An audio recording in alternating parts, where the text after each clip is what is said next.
At the stroke of the midnight hour, when the world sleeps, India will awake to life and freedom.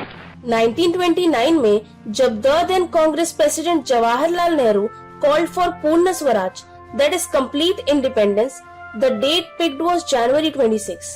और आगे कुछ सालों तक Congress party members उम्मीद के साथ जनवरी 26 को ही इंडिपेंडेंस डे सेलिब्रेट करते थे। लेकिन फिर आने वाले कुछ सालों में ऐसी कौन सी चीजें हुई जिनके कारण इंडिपेंडेंस डे यानी स्वतंत्रता दिवस अब 15 अगस्त को सेलिब्रेट किया जाता है और जनवरी 26 को रिपब्लिक डे यानी कि गणतंत्र दिवस मनाया जाता है। 1950 में इसी दिन इंडियन कॉन्स्टिट्यूशन यानी भारतीय संविधान लागू हुआ था। एक तरफ इंडियंस का कंटिन्यूअस स्ट्रगल और फाइट बैक ब्रिटिशर्स को अपसेट कर रहा था, वहीं दूसरी तरफ ब्रिटिशर्स खुद अभी 1945 में एंड हुए वर्ल्ड वॉर 2 के नुकसान से उभरे नहीं थे। जब 1945 में फाइनेंशियली टूट चुके ब्रिटेन में लेबर पार्टी पावर में आई तो ब्रिटिश कॉलोनीज इंक्लूडिंग इंडिया को इंडिपेंडेंस देने की बात काफी चर्चा में आई।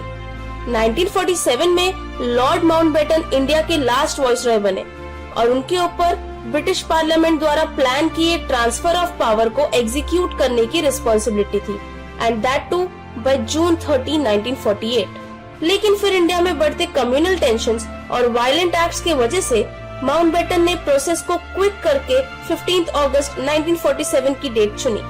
उस समय माउंटबेटन ने क्लेम किया था कि डेट को उन्होंने इसीलिए आगे बढ़ाया क्योंकि वो कोई खून खराबा नहीं चाहते थे और हम सब जानते हैं कि खून खराबा फिर भी हुआ, तो he was proven wrong. Although बाद में उन्होंने इस ब्लडशेड को जस्टिफाई किया बाय सेइंग दैट जहां कॉलोनियल रूल एंड होता है वहां खून खराबा होता ही है, that is the price you pay. Indian independence bill जुलाई 4, 1947 में ब्रिटिश हाउस ऑफ कॉमन्स में इंट्रोड्यूस हुआ था and within a fortnight पास हो गया। इस बिल में इंडिया में ब्रिटिश राज को एंड करने की बात थी।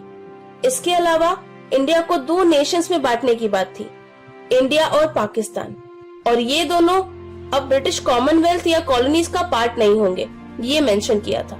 माउंटबेटन ने बाद में क्लेम किया as quoted in Freedom at Midnight, जो डेट मैंने चूज की that came out of the blue. मैंने वो डेट एक क्वेश्चन के रिप्लाई में चूज की थी। मुझे दिखाना था कि I am the master of the whole event. जब उन्होंने मुझसे पूछा कि क्या हमने कोई डेट सेट की है, मुझे पता था कि वो डेट जल्दी ही होनी चाहिए।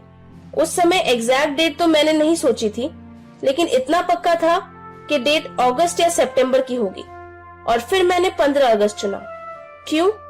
क्योंकि उस दिन जापान के सरेंडर की 2nd एनिवर्सरी थी। आगे बढ़ने से पहले जापान के सरेंडर पर थोड़ी सी डिटेल दे देती हूँ। वर्ल्ड वॉर 2 के समय 15 अगस्त 1945 को जापान ने अपने अलाइज यानी सहयोगी दलों को सरेंडर कर दिया था और सितंबर 4, 1945 तक माउंटबेटन, जो कि उस वक्त साउथ ईस्ट एशिया के सुप्रीम अलाइड कमांडर थे, उन्होंने ऑफिशियली जापान द्वारा सिंगापुर को सरेंडर करने के पेपर्स पर साइन किया था। सो बेसिकली जो सिंगापुर जापान के कंट्रोल में था अब वो ब्रिटिशर्स के कंट्रोल में चला गया। ऑल्दो 1959 में सिंगापुर को सेल्फ गवर्नेंस मिल गई।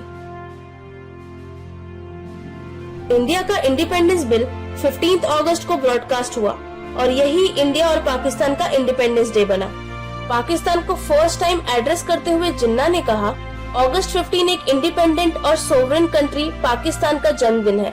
ये दिन वो दिन है जब एक मुस्लिम नेशन की डेस्टिनी फुलफिल हुई है, जिसने पिछले कुछ सालों में काफी सैक्रिफाइसेस किए हैं अपने खुद के होमलैंड के लिए। लेकिन फिर 1948 तक पाकिस्तान अगस्त 15 को अपना इंडिपेंडेंस डे सेलिब्रेट करने लगा, एज ट्रांसफर ऑफ पावर उस दिन हुआ था।